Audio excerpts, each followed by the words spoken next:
Hi everyone, Magrey here to give you a sneak peek into an exciting announcement we will be sharing later this month.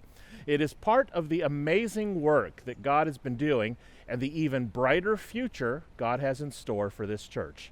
Now, while we don't yet know for sure when we'll be able to worship indoors in person, here is what we do know and what we can look forward to in the future. Here is our Executive Director, Peggy Hyde.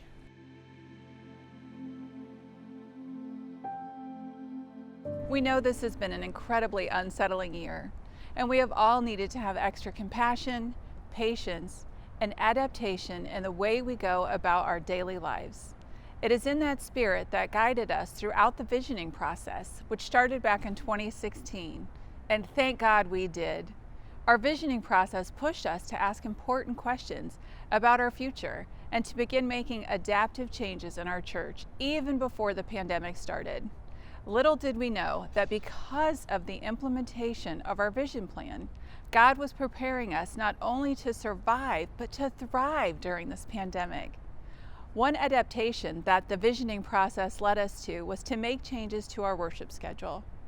These changes will take effect when we return on-site to worship. The new schedule will allow us to use our current resources to create impactful worship services and, more importantly, reach new people for Christ. One of the biggest changes will be the use of the Harnish Activity Center and our relocation of contemporary service to that space.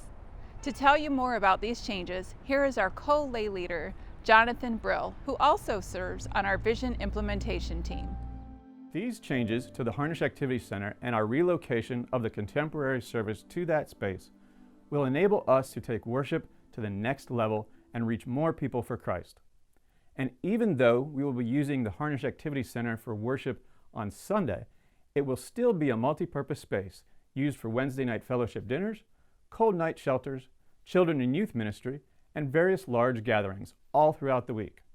The changes also come directly out of the long conversations we have had in implementing our vision plan, and they come just at the right time.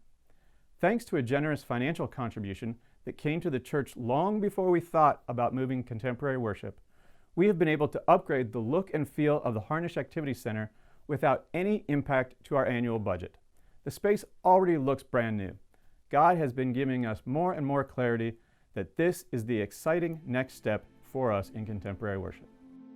These are indeed exciting changes for which God has been leading us throughout the visioning process, even before the pandemic.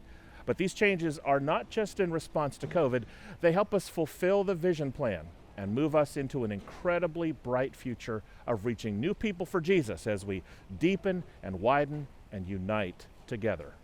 Now, one of the questions that you may have is, when?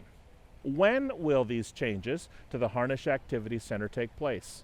The Ministry Leadership Council approved these plans on January 19th, so we've begun the process of making these technological upgrades. Throughout our visioning process, we were guided by the word adapt. That word has been preparing us for life during and after the pandemic in ways we could not have imagined. In the words of John Wesley, the best of all is, God is with us. These are truly exciting days ahead. And be sure to join us for the release of the full vision presentation later this month when the full plan will be revealed. And should you have questions, in the meantime, send them via email at questions@hydeparkumc.org. We've also prepared an FAQ page, frequently asked questions, where we've begun answering important questions that have already been raised in the process. Thank you, and God bless you. Let's make God's love real together.